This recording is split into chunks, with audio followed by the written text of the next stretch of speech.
The moment my own daughter looked me dead in the eye and said I shouldn't even have a voice at my own dinner table, I knew my life as I'd known it for 63 years was over. But what happened next? Well, that's where this story gets interesting. If you've ever felt invisible in your own home, if you've ever been dismissed by the people you die for, then you understand the fire that ignited in my chest that evening.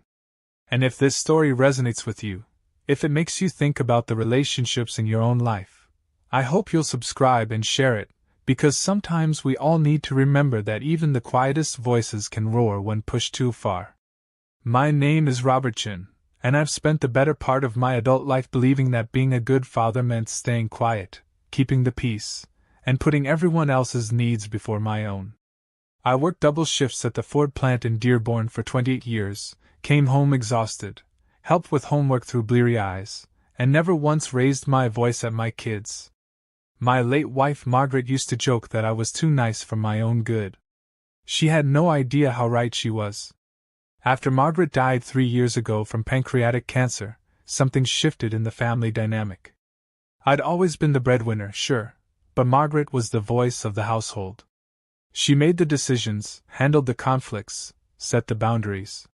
Without her steady presence, I found myself adrift in my own home, and my adult children, Sarah, 34, and David, 31, seemed to view me as nothing more than a paycheck and a caretaker.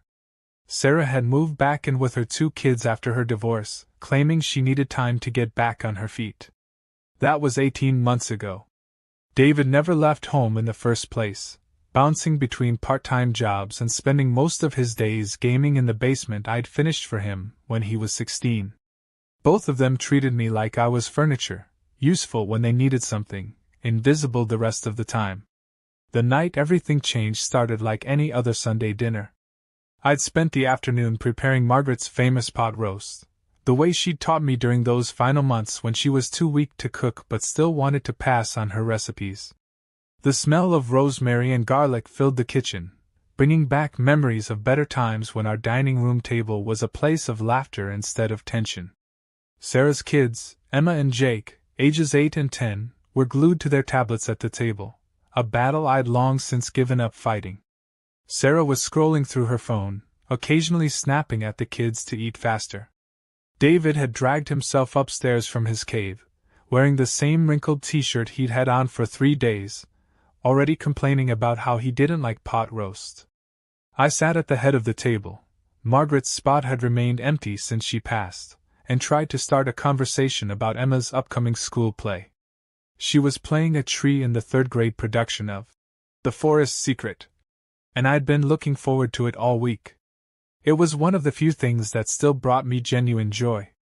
That's when Sarah dropped the first bomb. She'd been offered a promotion at her marketing firm, but it would require relocating to Phoenix. She planned to take it and wanted to use her share of the house, my house, the one Margaret and I had paid off over 30 years, as a down payment on a place in Arizona. I felt my stomach drop.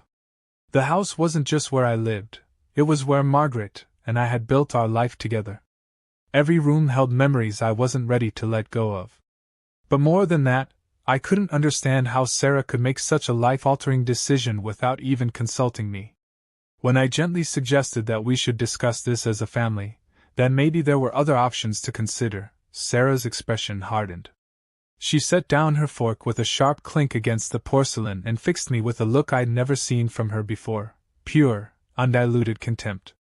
That's when she said it. "Dad, you shouldn't even have a voice here. You've never made a real decision in this family. Mom handled everything, and now that she's gone, it's time for the people who actually have their lives together to take charge." The silence that followed was deafening. Even the kids looked up from their tablets, sensing the shift in the room's atmosphere.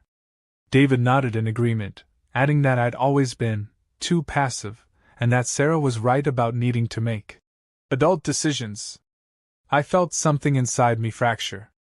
Not just my heart, I'd felt that break when Margaret died. This was different. This was the moment I realized that the people I'd sacrificed everything for saw me as weak, irrelevant, disposable. The man who had worked 60-hour weeks to pay for their college educations, who had held their mother's hand through chemotherapy, who had never missed a single school event or birthday party, was being dismissed like a child who'd spoken out of turn. But here's the thing about quiet people that the loud ones never understand. We're not quiet because we're weak. We're quiet because we're observing, processing, learning. And sometimes, when you push a quiet person past their breaking point, you discover that they've been gathering information all along, waiting for the right moment to use it. I looked across that table at my children, my ungrateful, entitled children, and for the first time in my life, I smiled when I should have been hurt. Because in that moment, I made a decision that would change everything. I was going to teach them exactly what kind of voice I really had. The game was about to begin, and they had no idea they were already losing. The beautiful thing about being underestimated is that people show you their true selves without any guard up. They assume you're not paying attention, that you don't understand the implications of their actions, that you're too simple to connect the dots. My children had spent years seeing me as nothing more than a provider and a pushover, never realizing that the man sitting quietly at the dinner table had been keeping detailed mental notes about everything. See, what Sarah and David didn't know, what Margaret had known but never shared, was that their mild-mannered father had a background that extended far beyond the Ford assembly line. Before I met their mother, before I settled into suburban domesticity, I'd spent 8 years in the army, 4 of those in military intelligence.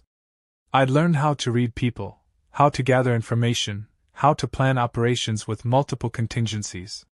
Most importantly, I'd learned that the most devastating attacks often come from directions people never see coming. But I'd buried that part of myself when I became a husband and father. Margaret had seen glimpses of it during our early years together, the way I could analyze situations with surgical precision, how I never forgot details that others overlooked, my ability to remain calm under pressure. She used to call it my secret superpower. But as the years passed and family life consumed us both, even she forgot that the gentle man she'd married had once been someone entirely different. After that Sunday dinner, after watching my children dismiss me like I was nothing, I retreated to my basement workshop, not David's gaming area, but my private space that even Margaret had respected as off-limits. Among my woodworking tools and half-finished furniture projects, I sat in the old leather chair I'd salvaged from a thrift store 20 years ago and began to plan. First, I needed to understand exactly what I was dealing with. Over the next few weeks, I started paying closer attention to Sarah and David's daily routines, their phone conversations, their computer usage. It wasn't surveillance in the traditional sense. I wasn't hiding cameras or hacking into accounts. I was simply being present and observant in ways I'd never been before, asking casual questions, listening to one-sided phone conversations, noticing patterns. What I discovered was both infuriating and useful. Sarah wasn't just planning to move to Phoenix, she'd already accepted the position and put in her 2 weeks' notice at her current job. She'd spoken with a real estate agent about listing the house and had contacted lawyers about forcing a sale if I refused to cooperate. All of this had been set in motion weeks before that Sunday dinner, meaning her announcement wasn't a discussion, it was a declaration. David, meanwhile, had been siphoning money from the joint account I'd foolishly added his name to years earlier when Margaret was sick and I needed help managing bills. Small amounts, 50 here, 100 there, that I'd attributed to legitimate expenses. But when I started tracking the withdrawals against actual household purchases, I realized he'd stolen nearly $4,000 over the past 6 months, funding his gaming addiction and takeout habit. But the most painful discovery came when I found a series of text messages Sarah had left open on her laptop. She was discussing me with her ex-husband, Marcus, sharing details about my deteriorating mental state, and how concerned she was about my ability to live independently. She painted a picture of a lonely, confused widower who couldn't handle basic household tasks, who needed constant supervision, who would be better off in an assisted living facility. The kicker? She'd already toured 3 facilities in the Phoenix area, planning to move me across the country away from everything familiar so she could have complete control over my care and, more importantly, my finances. Reading those messages, I felt something I hadn't experienced since my army days, the cold, calculating calm that comes when you realize you're in a combat situation. My children weren't just dismissing me, they were actively planning to strip away my independence, my home, my dignity. They saw me as an obstacle to overcome, not a father to respect. That night, I called my old army buddy, Frank Morrison, for the first time in probably 15 years. Frank had retired from a successful career in private investigation and security consulting. After catching up on family news and commiserating about the challenges of aging, I asked him a hypothetical question about someone needing to protect their assets from adult children who might be trying to exploit them. Frank's response was immediate and knowing. "Bobby, you're not asking hypothetically, are you?" I told him everything: the dinner conversation, the secret planning, the stolen money, the assisted living facilities. Frank listened without judgment, occasionally asking clarifying questions that helped me see the situation even more clearly. When I finished, Frank was quiet for a long moment before saying, "You know, Bob, most people in your position would just roll over and let it happen. They'd convince themselves it was easier to go along with their kids' plans rather than fight back. But you're not most people, are you? I can hear it in your voice. You're not the same guy who used to let everyone else make decisions."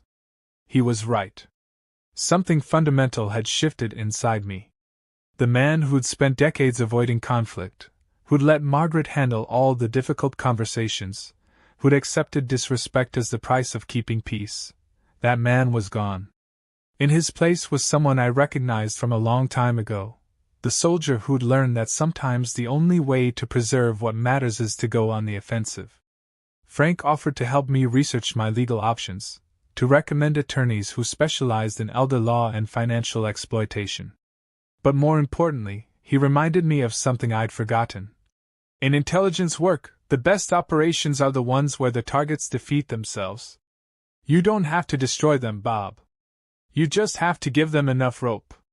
As I hung up the phone that night, I realized my children had already handed me that rope. They'd made their plans based on the assumption that I was weak, passive, and unaware.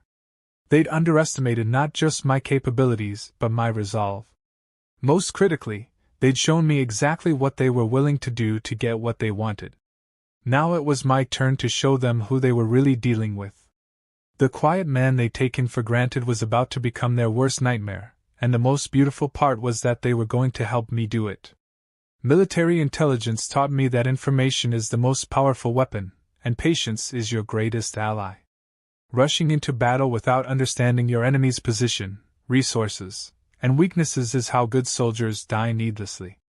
So for the next month, I became a student of my own children's lives, learning details about them that would have shocked Margaret and appalled any reasonable parent. If you've ever had to investigate people you love, you know the sickening feeling that comes with each new discovery. Every time you want to believe the best about someone, reality slaps you in the face with evidence of who they really are. But I'd committed to this path, and there was no turning back. I started with the basics, their financial situations, which were far worse than I'd imagined. Sarah's credit cards were maxed out at nearly $40,000 in debt, mostly from online shopping and expensive dinners during her marriage. She'd been living paycheck to paycheck even before her divorce, and the child support Marcus paid was barely covering her kids' basic needs. Her plan to move to Phoenix wasn't about career advancement. It was about running from creditors and starting fresh with my money as her safety net. David's financial picture was even more pathetic. Despite living rent-free in my house for over 30 years, he'd managed to accumulate $18,000 in credit card debt, and owed another $12,000 in student loans for a degree he'd never finished. The part-time job he claimed to have? He'd been fired 6 months ago for repeatedly showing up late and calling in sick. He'd been lying about going to work, spending his days at internet cafes and his nights in my basement, funded entirely by the money he'd been stealing from our joint account. But their financial desperation was only the beginning. As I dug deeper, monitoring their online activities through the home Wi-Fi network I controlled, I uncovered a web of deception that would have impressed the most creative intelligence operatives. Sarah had been in contact with 3 different real estate agents, shopping for the highest commission rate in exchange for the fastest sale. She told each agent a different story about why the house needed to sell quickly. One heard about my supposed dementia, another about mounting medical bills, and the third about an urgent relocation for work. She'd even forged my signature on preliminary paperwork, practicing my handwriting on napkins I found in her purse. David, meanwhile, had been researching guardianship laws in Michigan, downloading forms and consulting with online legal services about having someone declared mentally incompetent. He joined forums for adult children dealing with difficult aging parents, where he painted elaborate stories about my alleged cognitive decline, seeking advice on how to force someone into care against their will. The most damning evidence came from a series of phone calls Sarah made to Marcus, recorded automatically by a voice-activated system I'd installed in the kitchen after noticing she always took her important calls there while pacing around the island. These weren't just casual conversations between ex-spouses. They were strategic planning sessions. Marcus, it turned out, was more than willing to help Sarah with her scheme in exchange for a percentage of the house proceeds.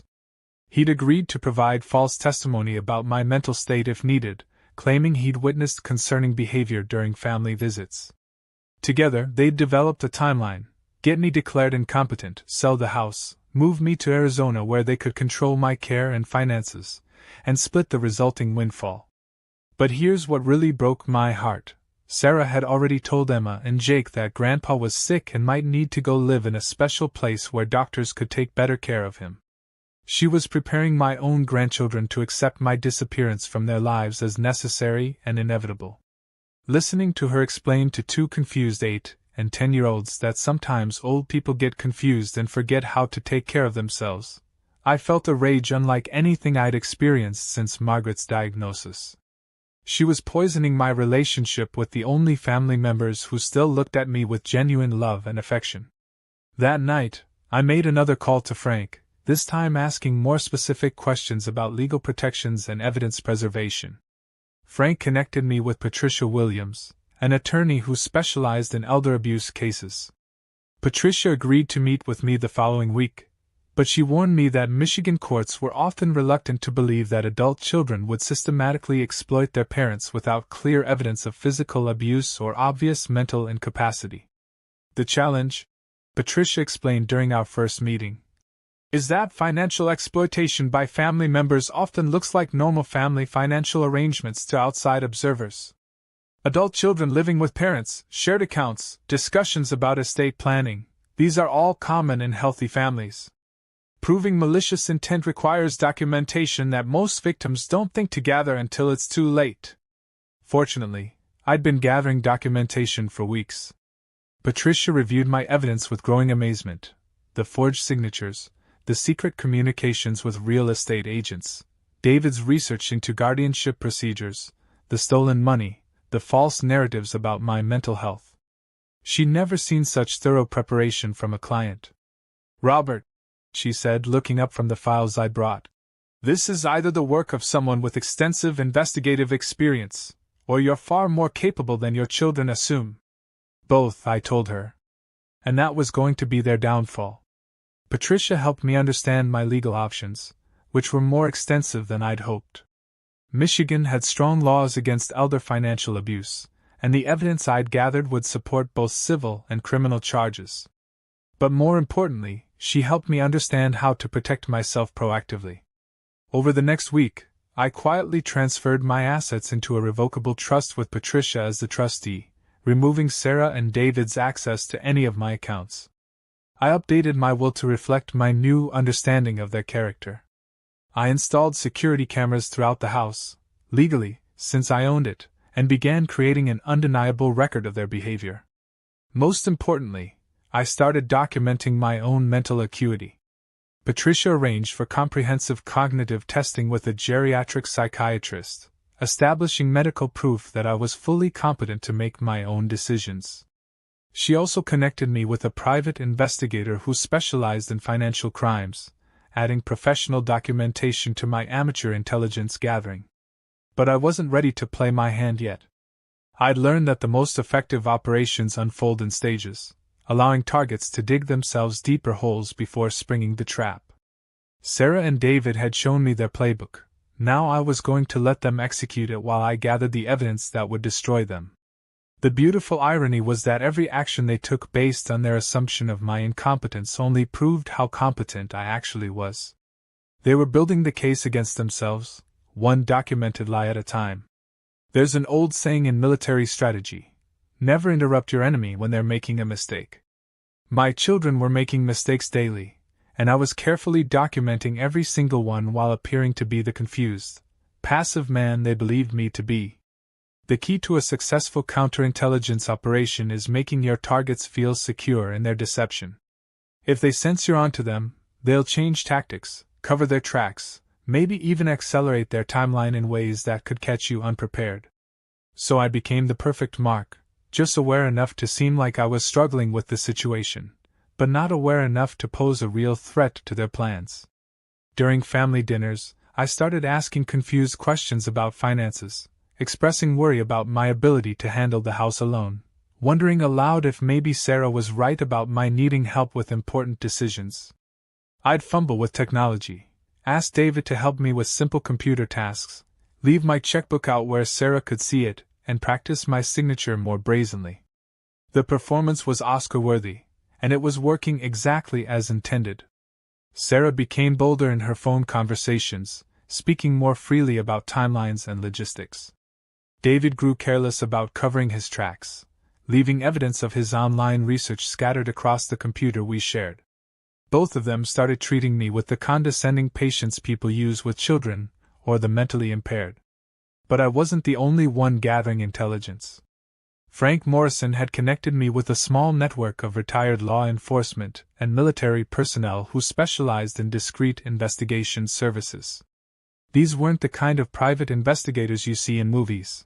They were former FBI, former military intelligence, former IRS enforcement agents who'd learned to operate in the shadows of bureaucracy and family dynamics. Through this network, I learned things about my children that a father should never have to know. Sarah's financial problems extended beyond credit card debt. She owed money to several casual loan services that charged predatory interest rates. She'd been borrowing against her paycheck for months, trapped in a cycle that would have led to wage garnishment within weeks if she hadn't quit her job. More disturbing, Sarah had been systematically alienating Emma and Jake from their father. She'd been coaching them to report fabricated incidents of inappropriate behavior during their weekend visits with Marcus, building a case to restrict his custody rights. The children were being used as weapons in a bitter financial war between their parents, and I was being positioned as collateral damage. David's situation was somehow even worse. His gaming addiction had progressed to gambling, and he owed significant money to online betting sites.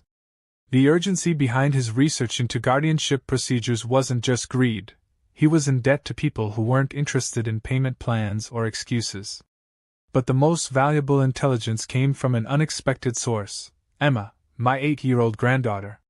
Children are natural observers, and they often understand family dynamics better than adults give them credit for. During one of our afternoon walks to the park, a routine I'd maintained despite Sarah's subtle attempts to discourage it, Emma asked me a question that stopped me cold. "Grandpa, why does Mom practice writing your name?"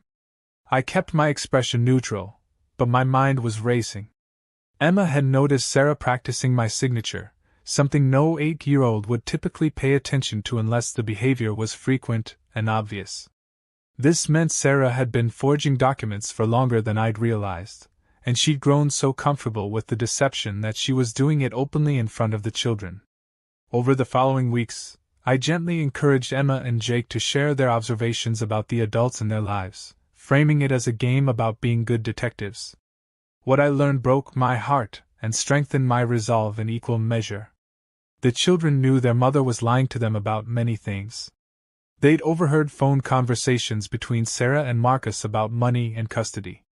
They'd seen their mother going through my personal papers when she thought I was napping. They'd witnessed David taking money from my wallet, though they didn't understand the significance at the time. Most painfully, they'd heard their parents discussing me as if I were already gone.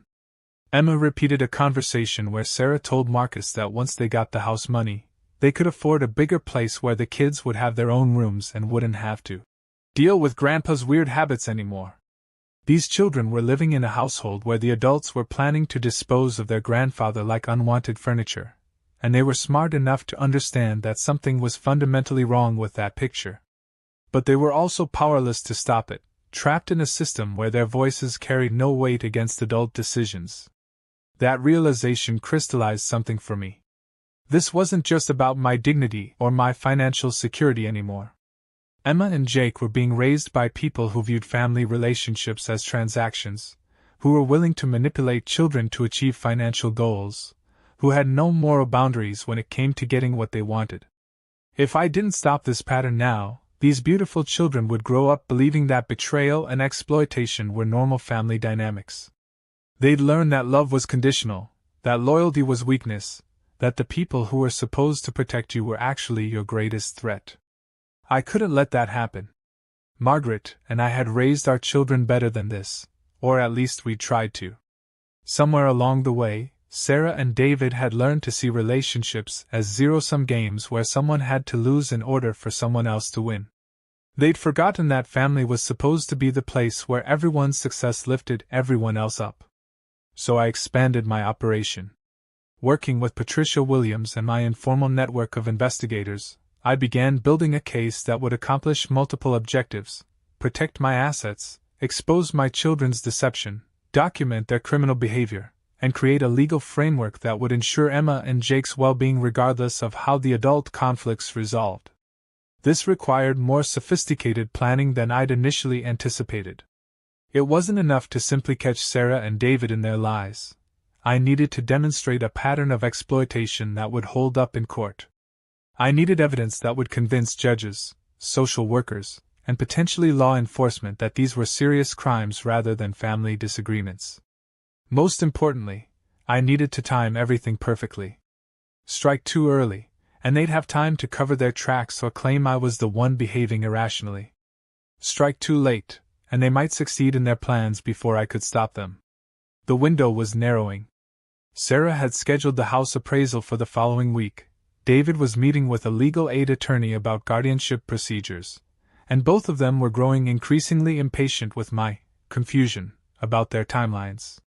It was time to set the trap that would end this once and for all. But first, I needed to make sure my grandchildren would be protected when the explosion happened. Because when you bring down people this desperate and this unethical, there's always collateral damage. I just needed to make sure I wasn't the one who suffered it. Every good soldier knows that the moment before you spring your trap is when your enemy is most dangerous. They're committed to their course of action, but they haven't yet realized they've walked into a kill zone. Sarah and David were about to discover that their harmless, confused father had been playing chess while they were playing checkers. The beauty of my plan was its simplicity. I wasn't going to expose them with some dramatic confrontation or clever reveal. Instead, I was going to let them expose themselves by giving them exactly what they thought they wanted, a clear path to their goals with me appearing completely helpless to stop them. Patricia Williams had prepared all the legal documentation I'd need, but she'd also arranged something else that would prove crucial: a comprehensive financial audit by a certified forensic accountant.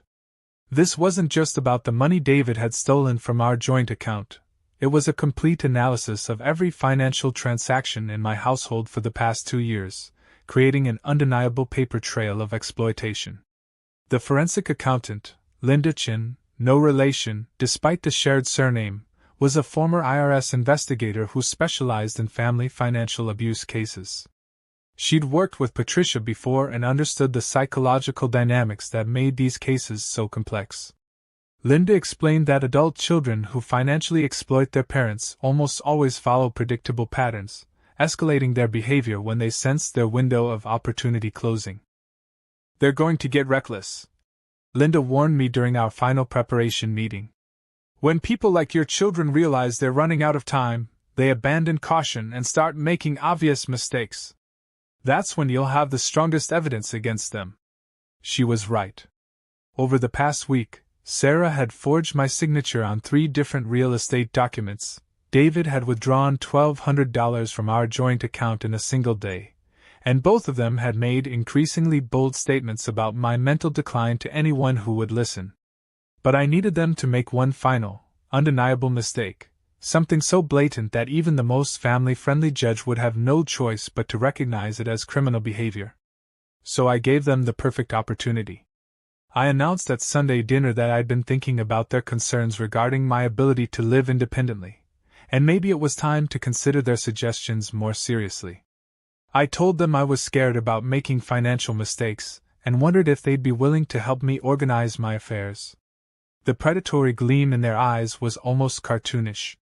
Sarah immediately volunteered to accompany me to the bank to help me understand my accounts and maybe simplify my financial arrangements. David suggested that we should probably consolidate everything under one power of attorney, preferably Sarah's, since she was better with money. I played my part perfectly, expressing gratitude for their concern and relief that they were willing to help me navigate such complicated decisions. I even threw in a few comments about how Margaret had always handled these things and how lost I felt without her guidance. Within 2 days, they'd arranged appointments with my bank, my insurance agent, and a financial advisor they'd selected. Sarah had drafted power of attorney documents giving her complete control over my assets. David had prepared a list of simplified investment options that would give him access to my retirement accounts. But here's what they didn't know. Every one of these appointments was being recorded with the full knowledge and cooperation of the professionals involved. Patricia had contacted each of them in advance, explaining the situation and requesting their assistance in documenting any attempts at elder financial abuse. The bank manager, Rebecca Torres, was particularly helpful. She'd dealt with similar situations before and understood the importance of creating clear legal evidence. She arranged for our meeting to take place in a conference room equipped with security cameras and audio recording equipment, all perfectly legal since the bank's terms of service included consent to monitoring for security purposes. The insurance agent, Michael Foster, was equally cooperative. He'd been managing my policies for 15 years and found Sarah's sudden interest in my coverage suspicious, especially when she started asking detailed questions about death benefits and policy loan options. Most importantly, the financial advisor Sarah had chosen, Thomas Bradley of Bradley Investment Services, turned out to be someone Patricia had worked with before. Tom specialized in protecting elderly clients from financial exploitation and had developed sophisticated techniques for documenting suspicious behavior during client meetings. The trap was set. All I had to do was show up and let my children demonstrate exactly who they really were. The bank appointment was scheduled for Wednesday morning. Sarah arrived dressed in her most professional outfit, carrying a briefcase full of documents, and wearing the kind of serious expression she thought made her look competent and trustworthy. She'd even printed out business cards identifying herself as my financial care coordinator, a title that existed nowhere except in her imagination. David met us at the bank, uncharacteristically punctual and wearing a tie for the first time since Margaret's funeral. He carried his own folder of paperwork and kept checking his phone, obviously nervous but trying to project authority. Rebecca Torres greeted us with professional warmth, leading us into the conference room where everything would be recorded. She explained that any changes to my accounts would require my explicit consent and that all documentation would be carefully reviewed to ensure compliance with elder protection regulations. What followed was 47 minutes of the most damning evidence I could have hoped for. Sarah immediately began speaking for me, explaining my confusion about financial matters and my need for simplified management of my assets. She presented the power of attorney documents she'd prepared, describing them as temporary measures to help me through this difficult transition. When Rebecca asked me directly about my wishes, Sarah tried to interrupt, claiming I became agitated when forced to make complex decisions. She painted a picture of a man who was barely functional, who needed constant supervision, who couldn't be trusted to understand the implications of his own choices. David supported every claim Sarah made, adding his own observations about my supposed decline. He described incidents of forgetfulness, confusion, and poor judgment that had never happened, speaking with the kind of specific detail that only comes from careful preparation. But when Rebecca asked me specific questions about my accounts, my investment goals, and my understanding of the proposed changes, I answered with the clarity and precision of someone who'd been managing his own finances successfully for 40 years. The contrast between my children's claims and my actual responses was so stark that even they began to look uncomfortable. The most beautiful moment came when Sarah tried to rush me through signing the power of attorney documents. Rebecca calmly explained that bank policy required a 24-hour waiting period for any major account changes involving elderly customers, specifically to prevent exactly the kind of coercion Sarah was attempting. Sarah's mask slipped completely. She raised her voice, demanded to speak to Rebecca's supervisor, and threatened to take my business elsewhere if the bank didn't cooperate immediately. She revealed the urgency behind her timeline, the financial pressure she was under, and most damning of all, her belief that I was too mentally incompetent to make my own decisions. Everything was recorded. Every word, every gesture, every moment of their performance was captured in high-definition video and crystal-clear audio. By the time we left the bank, Sarah and David thought they'd successfully laid the groundwork for taking control of my finances. What they'd actually done was provide unshakable evidence of attempted elder financial abuse, fraud, and conspiracy. The trap had worked perfectly. Now came the most satisfying part, watching it snap shut. You know that moment in a chess game when your opponent realizes they've been outplayed, but it's too late to do anything about it. Their face changes as understanding dawns, confusion, then anger, then panic as they comprehend the full scope of their miscalculation. I was about to see that expression on my children's faces, and after months of being treated like a fool, I was going to savor every second of it. The meeting with Thomas Bradley was scheduled for Friday afternoon, giving me time to review the bank recordings with Patricia and Linda Chin. Watching my children perform their deception on video was even more disturbing than experiencing it in person. You could see the calculated nature of their manipulation, the way they fed off each other's lies, the complete absence of any genuine concern for my well-being. Patricia was particularly struck by Sarah's body language during moments when she thought I wasn't paying attention. The contempt was naked, unmistakable. The expression of someone who viewed their target as nothing more than an obstacle to be overcome. "Robert," Patricia said after we'd finished reviewing the footage, "I've been practicing elder law for 22 years, and I've rarely seen such clear evidence of exploitation with such thorough documentation. Most victims don't recognize what's happening until significant damage has already been done." But I hadn't just been gathering evidence of their crimes. I'd been building a comprehensive case for their prosecution. Working with Linda Chin, we'd traced every fraudulent transaction, documented every forged signature, cataloged every false statement they'd made about my mental capacity to third parties. The financial audit revealed the true scope of their deception. David hadn't just stolen $4,000. Over the past 18 months, he'd taken nearly $12,000 through various schemes, fake utility bills, fabricated emergencies, loans, that were never intended to be repaid. Sarah had been intercepting and redirecting my mail, including insurance payments and tax documents, creating a paper trail that supported her narrative about my declining cognitive abilities. Most damning of all, they'd been systematically isolating me from friends and extended family, telling people I was going through a difficult time and didn't want visitors or phone calls.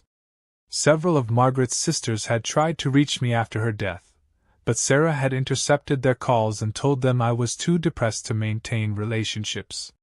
This wasn't just financial exploitation, it was a comprehensive campaign to erase my independence and identity, turning me into the helpless victim they needed me to be. The meeting with Thomas Bradley would be the final piece of evidence I needed, but it would also be the moment I revealed my hand. There would be no going back after Friday afternoon. Thursday night, I sat in my basement workshop among the projects I'd built with my own hands, Margaret's jewelry box, the toy chest for Emma and Jake, the bookshelves that lined our living room, and reflected on how profoundly my life had changed. 6 months ago, I'd been a grieving widower who wanted nothing more than to fade quietly into the background of his children's lives. Now I was a man with a mission, someone who'd rediscovered skills and instincts I'd thought were buried forever. Margaret's photograph sat on my workbench, the same picture I'd carried in my wallet through 2 tours of duty and 37 years of marriage. Looking at her gentle smile, I wondered what she'd think about what I was planning to do. She'd always been the peacekeeper in our family, the one who smoothed over conflicts and found compromise solutions. But Margaret had also been fiercely protective of the people she loved. When the school principal tried to wrongly suspend David for something another kid had done, Margaret had marched into that office with documentation, witnesses, and a determination that had left the man apologizing within 15 minutes. When Sarah's first boss had tried to cheat her out of overtime pay, Margaret had helped her file a complaint with the labor board and seen it through to a successful resolution. Margaret understood that sometimes protecting the people you love requires more than gentle words and patient understanding. Sometimes it requires decisive action, even when that action is difficult or uncomfortable. Friday morning arrived gray and drizzly, fitting weather for what was about to unfold. Sarah and David were both unusually cheerful at breakfast, clearly anticipating their final victory over their incompetent father. Sarah had already made arrangements to take the afternoon off work, her last day before the Phoenix move, and David had emerged from his basement earlier than he'd been awake in months. They thought they were hours away from gaining complete control over my life. In reality, they were about to walk into the most devastating trap I'd ever constructed. The meeting with Thomas Bradley was scheduled for 2 o'clock at his downtown office. I suggested we all ride together, playing up my nervousness about driving in city traffic. Sarah and David readily agreed, probably relieved they wouldn't have to worry about me changing my mind or getting lost on the way. During the 20-minute drive, they coached me on what to say, reminding me that financial matters were complicated, and that I should let them handle the technical discussions with the advisor. They were so focused on their script that they never noticed I was recording every word on my phone. Thomas Bradley's office was exactly what you'd expect from a successful financial advisor. Mahogany furniture, diplomas on the walls, family photos arranged strategically on his desk. Tom himself was a distinguished man in his 50s who projected exactly the kind of competence and trustworthiness that people like Sarah and David assumed they could manipulate. What my children didn't know was that Tom had been recording similar meetings for Patricia Williams for over 3 years, helping to document elder abuse cases throughout southeastern Michigan. His office was equipped with professional-grade recording equipment, and he developed techniques for encouraging potential abusers to reveal their true intentions. The meeting began exactly as the bank appointment had, with Sarah taking control of the conversation and presenting her narrative about my declining mental capacity. She explained that I needed simplified investment strategies and professional oversight of my financial decisions. David supported her claims with the same fabricated evidence he'd used before. But Tom was more aggressive than Rebecca had been in challenging their assumptions. He asked pointed questions about my medical history, requested documentation of any cognitive assessments, and inquired about who had diagnosed the mental decline they were describing. When Sarah couldn't provide any medical evidence, because none existed, she became defensive, claiming that family members were often the first to notice cognitive changes and that formal testing wasn't always necessary. Tom calmly explained that reputable financial advisors were required to verify claims about client mental capacity before making significant changes to investment strategies. That's when David made the mistake I'd been waiting for. Frustrated by Tom's questions and worried that their plan was falling apart, he raised his voice and said, "Look, my father can't handle his own affairs anymore.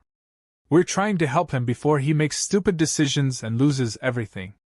If you're not going to work with us, we'll find someone who will." Tom asked David to clarify what he meant by stupid decisions. David, now fully committed to his performance, launched into a detailed description of my supposed financial incompetence, forgetting to pay bills, making irrational purchases, being confused by basic banking concepts. Every word was being recorded, and every claim was demonstrably false. My bank records showed perfect bill payment history, my credit score was excellent, and my investment portfolio had actually performed better than the market average over the past 2 years. But the most damning moment came when Tom asked me directly about my financial goals and investment preferences. I answered with the knowledge and sophistication of someone who'd been successfully managing money for decades, discussing asset allocation strategies, risk tolerance, and long-term planning with fluency that clearly surprised both my children and impressed Tom. The contrast was so stark that Sarah tried to claim I was having one of my good days, and that these moments of clarity were becoming increasingly rare. She begged Tom to trust their assessment rather than this temporary lucidity. That's when I decided it was time to drop the first bomb. "Actually, Tom," I said, my voice carrying a clarity and authority that made everyone in the room freeze, "I think we need to discuss something else entirely.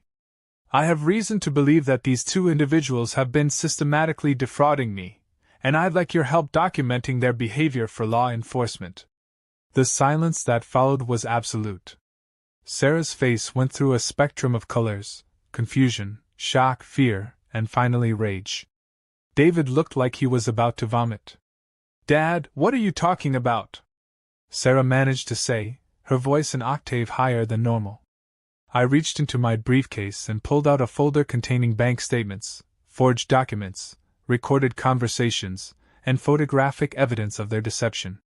I placed it on Tom's desk and said, "I'm talking about fraud, theft, identity forgery, and attempted financial exploitation. I'm talking about the fact that both of you have been lying about my mental capacity while systematically stealing from me." The mask came off completely then. Sarah started screaming about my paranoid delusions and my inability to understand reality. David accused me of losing my mind and claimed they'd been trying to help me before I embarrassed myself. But Tom had heard enough. He calmly pressed a button under his desk, a security alert he'd installed specifically for situations like this, and within minutes, 2 security guards and a police officer were escorting my children out of the building while I provided my evidence to law enforcement. The reckoning had begun, and there was no stopping it now. If you've ever wondered what it looks like when someone's entire world collapses in real time, you should have seen Sarah and David as the police officer reviewed my evidence folder. Their faces went through every stage of the grief process in fast forward: denial, anger, bargaining, depression, but they never quite reached acceptance. Right up until the moment the handcuffs clicked, they seemed to believe they could still somehow manipulate their way out of the consequences of their actions. The beautiful thing about thorough preparation is that it eliminates any possibility of your targets claiming ignorance or misunderstanding. I had recordings, photographs, financial records, forged documents, and witness statements creating an unbreakable chain of evidence. There was no story they could tell, no excuse they could make, no alternative narrative they could construct that would explain away their behavior. Officer Jennifer Walsh, the responding police officer, had dealt with elder abuse cases before and recognized the quality of documentation I'd assembled. She'd expected to find a confused elderly man with vague complaints about his children's behavior. Instead, she discovered a methodically prepared case that read like a textbook example of financial exploitation. "Mr. Chin," she said as Sarah and David were processed for arrest, "in 20 years of police work, I've never seen a victim this prepared for prosecution. Most people in your situation don't realize what's happening until they've lost everything." The arrests were just the beginning. Patricia Williams had prepared comprehensive legal actions that would unfold over the following weeks: civil lawsuits for recovery of stolen funds, requests for restraining orders, petitions to void any documents signed under duress, and formal complaints to various professional licensing boards about the real estate agents and attorneys who'd facilitated my children's schemes. But I wasn't done yet. The nuclear option was still coming. While Sarah and David were being booked into county jail, I was meeting with Detective Frank Rodriguez from the Financial Crimes Unit. Frank specialized in complex family fraud cases and had been briefed by Patricia about the scope of the evidence I'd gathered. Sitting in an interview room at the police station, surrounded by boxes of documentation that represented months of careful investigation, I felt something I hadn't experienced since my Army days: the satisfaction of a mission accomplished through superior planning and execution. Detective Rodriguez was particularly interested in the guardianship research David had conducted and the assisted living facility tours Sarah had arranged. These weren't just attempts at financial fraud. They represented a conspiracy to have me declared incompetent and institutionalized against my will, a form of kidnapping that carried serious federal charges. Mr. Chin, Detective Rodriguez explained, what your children attempted goes beyond simple theft. They were planning to systematically strip you of every civil right you possess, your right to control your finances, choose where you live, make your own medical decisions, even maintain relationships with your grandchildren. In legal terms, this constitutes conspiracy to commit false imprisonment and kidnapping. The federal charges would come later, but Michigan state charges were filed immediately: identity theft, forgery, fraud, theft from a vulnerable adult, and conspiracy. Sarah's bail was set at $50,000, David's at $35,000. Neither of them could afford it. But I wasn't finished with them yet. Over the weekend, while my children sat in jail contemplating their mistakes, I implemented the final phase of my plan. Working with Patricia and a team of forensic accountants, we began unwinding every aspect of their financial lives that intersected with mine. David's access to the joint bank account was permanently revoked, and we initiated proceedings to recover every penny he'd stolen, plus interest and penalties. Sarah's forged real estate documents triggered fraud investigations with multiple agencies, and the real estate agents who'd participated in her scheme found themselves facing professional sanctions and potential criminal charges. But the most devastating blow was yet to come. Emma and Jake had been staying with their father, Marcus, while Sarah was in jail. On Monday morning, Patricia filed an emergency petition for protective custody, presenting evidence that Sarah had been using the children as pawns in her financial schemes and had been coaching them to provide false testimony against their father in custody disputes. The evidence was overwhelming. We had recordings of Sarah instructing Emma to tell social workers that Marcus had been inappropriate during visitation, despite no actual incidents ever occurring. We had documentation showing that Sarah had been intercepting court communications about custody arrangements. Most damning of all, we had evidence that she'd been planning to take the children to Arizona without legal permission, effectively kidnapping them from their father. Marcus had been completely unaware of Sarah's schemes against me, and when Patricia contacted him with evidence of her broader pattern of deception, he was both shocked and grateful. It turned out that Sarah had been manipulating him as much as she'd been manipulating me, playing us against each other while positioning herself as the victim of both relationships. The custody hearing was scheduled for Wednesday. Sarah, still in jail and unable to make bail, would have to appear via video conference. The judge would see her in an orange jumpsuit, facing multiple felony charges, while Marcus presented evidence of her systematic deception and I testified about her willingness to use children as weapons in her financial schemes. But Tuesday brought a development I hadn't anticipated. Sarah's cellmate was apparently a woman named Patricia Hernandez, serving time for check fraud, who had experience with legal procedures. Patricia Hernandez had convinced Sarah that her only hope of avoiding serious prison time was to cooperate with authorities and provide testimony against David, claiming he'd been the mastermind of their scheme. Sarah's desperation led her to make a critical mistake. She started talking. Not just to Patricia Hernandez, but to anyone who would listen: guards, other inmates, the court-appointed attorney who was trying to help her. She painted herself as a victim of David's manipulation, claiming he'd convinced her I was actually mentally incompetent, and that they were acting in my best interests. Every word was documented.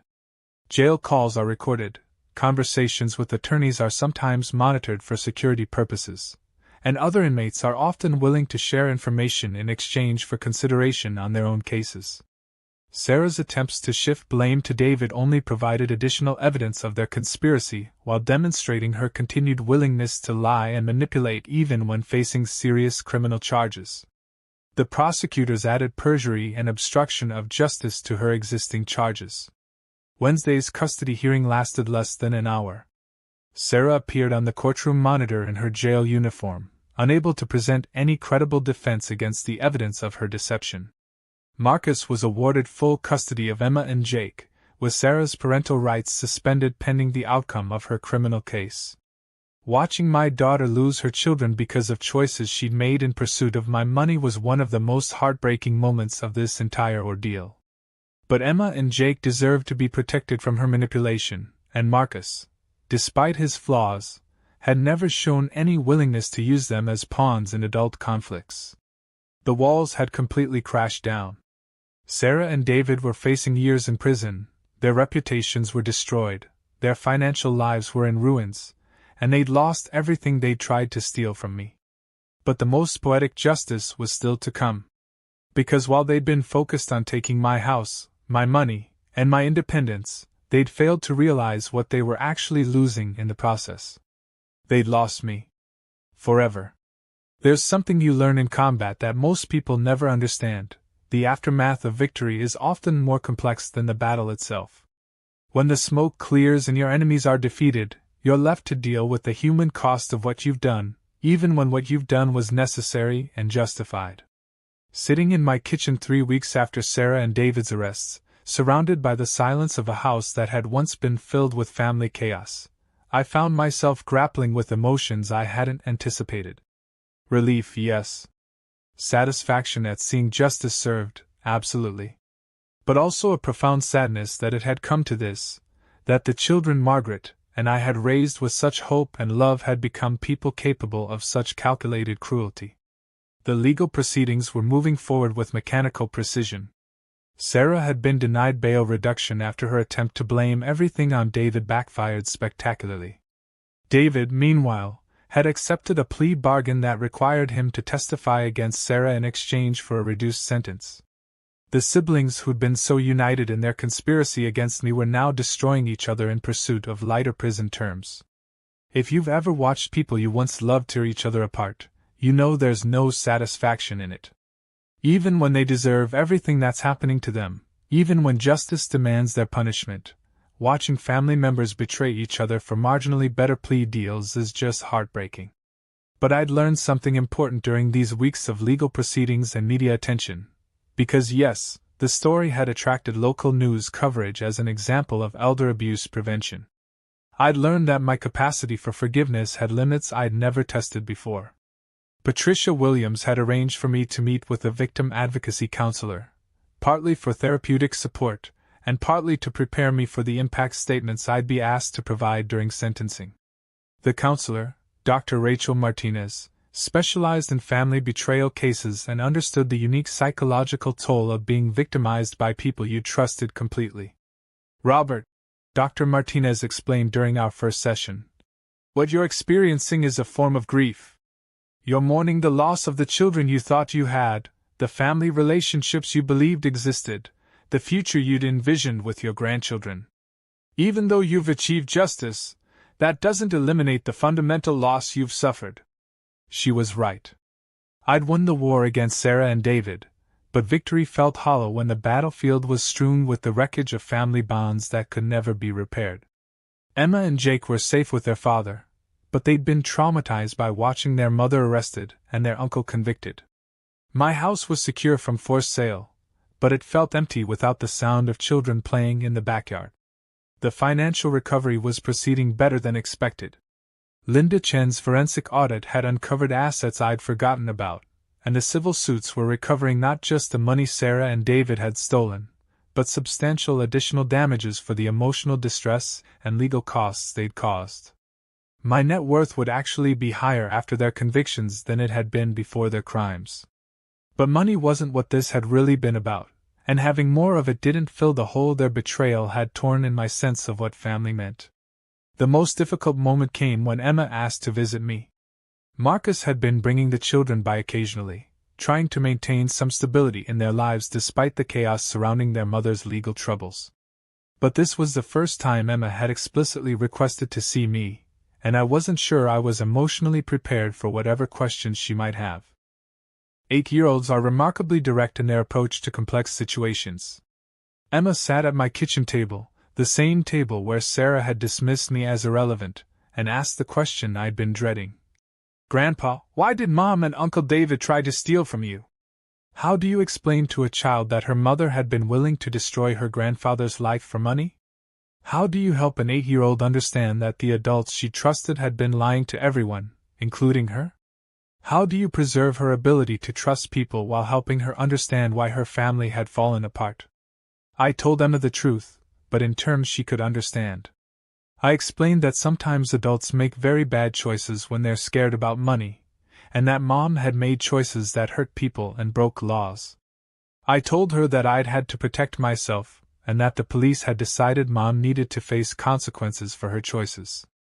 Emma listened with the serious attention children reserve for conversations they know are important, and then asked the question that nearly broke my heart. "Does this mean you don't love Mom anymore?" That's when I realized that beneath all my anger, all my strategic planning, all my satisfaction at achieving justice, I still loved my children. Not the people they'd become, not the criminals they'd revealed themselves to be, but the children they'd once been, the potential they'd once had, the dreams Margaret and I had nurtured for them. "I love the Mom you should have had," I told Emma. "I love the person I hoped she would be. But I can't trust her anymore, and I can't let her hurt people I care about." Emma nodded solemnly, and then asked if she could help me make cookies like Grandma used to make. We spent the afternoon in the kitchen, mixing dough and sharing stories about Margaret, and for a few hours, the house felt like home again. But that evening, after Marcus had picked up the children and I was alone with my thoughts, I received a phone call that reminded me how far-reaching the consequences of Sarah and David's actions had become. The caller was my sister-in-law, Margaret's older sister Carol, calling from Portland. Carol had been trying to reach me for months, but Sarah had been intercepting calls and telling people I was going through a difficult time and didn't want contact with extended family. Carol had finally learned about the arrests through a mutual friend who'd seen the news coverage, and she was calling to offer support, while expressing her shock at what had happened. But more than that, she revealed something that cast Sarah and David's behavior in an even more disturbing light. "Robert," Carol said, her voice heavy with sorrow, "you need to know that Sarah contacted me about 6 months ago, asking detailed questions about Margaret's final illness and medical expenses. She wanted to know if you'd seemed confused during that period, if you'd made any strange financial decisions, if I thought you were handling Margaret's death well." The implications hit me like a physical blow.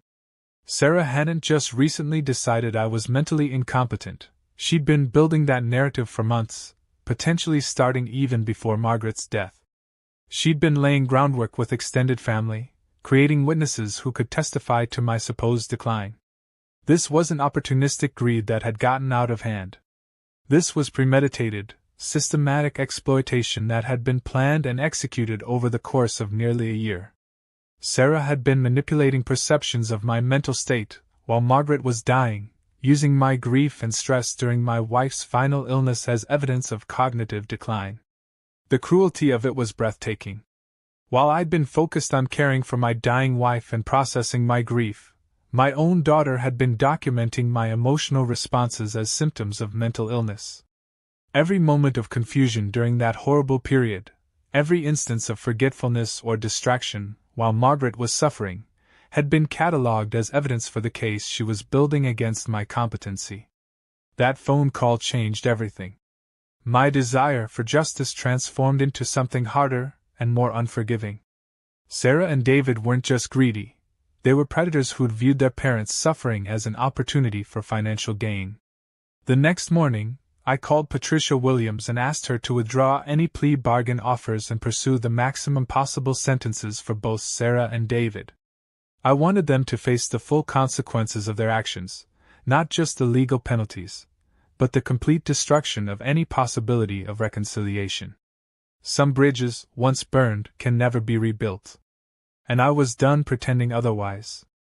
6 months later, I sat in a courthouse watching my son receive a sentence of 4 years in state prison, followed by 5 years of probation and full restitution of stolen funds plus damages.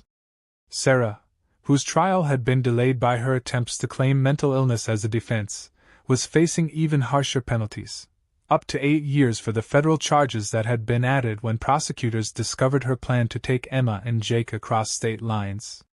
If you've ever watched your own children being led away in handcuffs, you understand that justice and satisfaction are not the same thing. I felt vindicated, certainly. I felt protected. But I also felt the profound sadness of watching 2 people I'd once loved destroy themselves through their own choices. The courtroom was nearly empty for David's sentencing.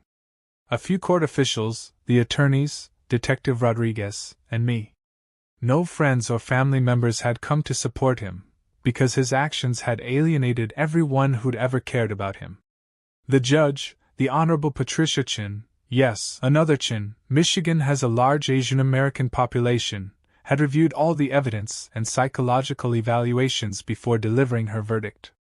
Mr. Chin, she said, addressing David as he stood in his orange jumpsuit, the court has rarely seen such calculated exploitation of a family member. Your father worked his entire life to provide for you, continued supporting you well into your 30s, and your response was to systematically rob him while planning to have him declared incompetent. This represents a complete betrayal of the most basic human bonds of trust and loyalty.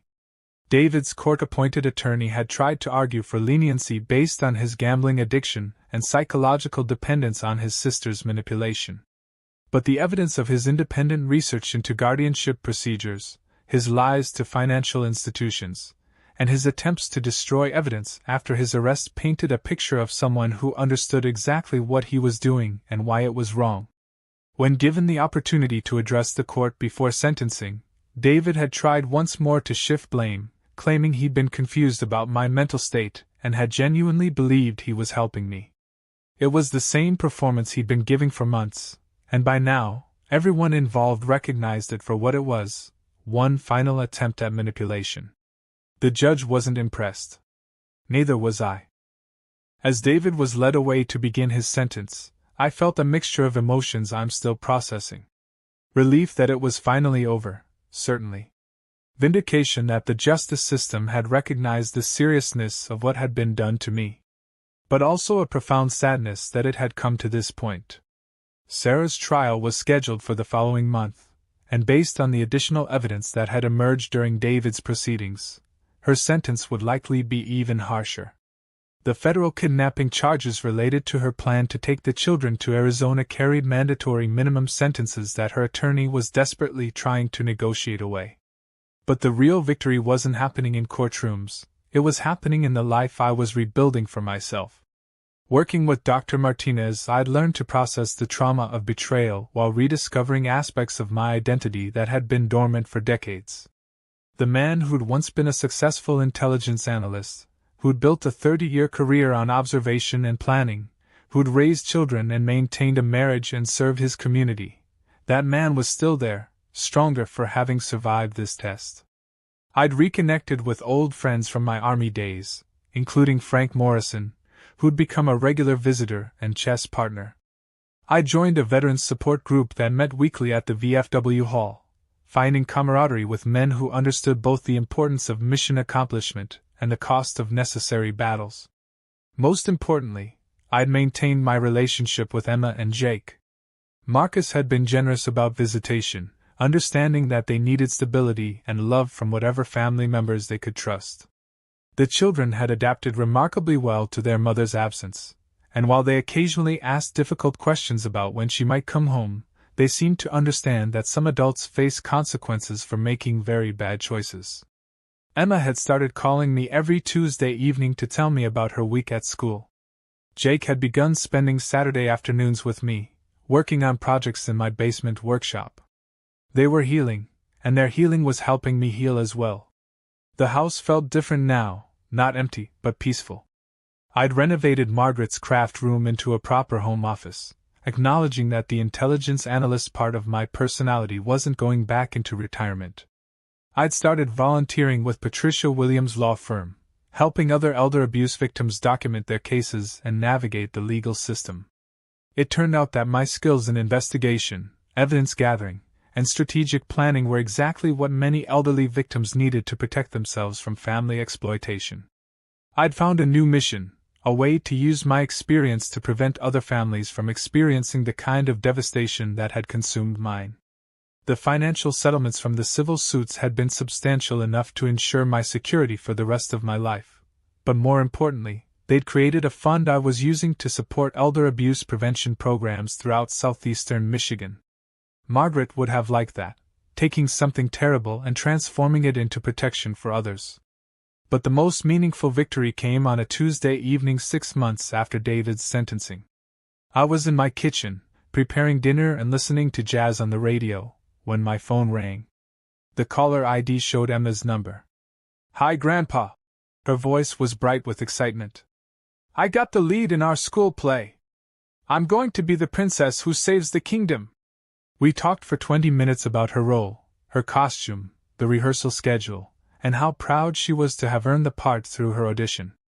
As we talked, I realized that this child, this bright, resilient, loving child, represented the real victory of everything I'd been through. Sarah and David had planned to use Emma and Jake as tools in their manipulation schemes, but instead, these children had become the reason I'd fought back. My determination to protect them from their mother's toxicity had given me the strength to document evidence, gather allies, and execute a plan that would have been impossible if I'd been motivated only by self-preservation. When Emma hung up after promising to send me pictures of her costume fittings, I sat in my quiet kitchen and felt something I hadn't experienced since Margaret's death: genuine contentment. Not happiness, exactly, too much had been lost for that. But a deep satisfaction with who I'd become, and what I'd accomplished. The quiet man who'd been dismissed as irrelevant had proven that underestimation is the greatest tactical advantage you can have. The father who'd been seen as weak had demonstrated that patience, planning, and principle are stronger than greed, manipulation, and betrayal. Sarah would be sentenced in 2 weeks, and that would close the legal chapter of this story. But the personal chapter, the rebuilding of my life, the strengthening of bonds with people who actually valued me, the discovery of new purposes and new relationships, that chapter was just beginning. To anyone who's ever felt invisible in their own family, who's ever been dismissed by people who should love and respect them, who's ever wondered if they have the strength to fight back against injustice, I want you to know that you're stronger than you realize. The people who underestimate you are giving you the greatest weapon you could possibly have: the element of surprise. And if this story has resonated with you, if it's helped you think differently about the relationships in your own life or given you courage to stand up for yourself, then please share it with someone who might need to hear it. Sometimes the most important battles are fought by ordinary people who simply refuse to be victims. The quiet ones, we're not as helpless as we look. And when we finally decide to speak up, the whole world listens.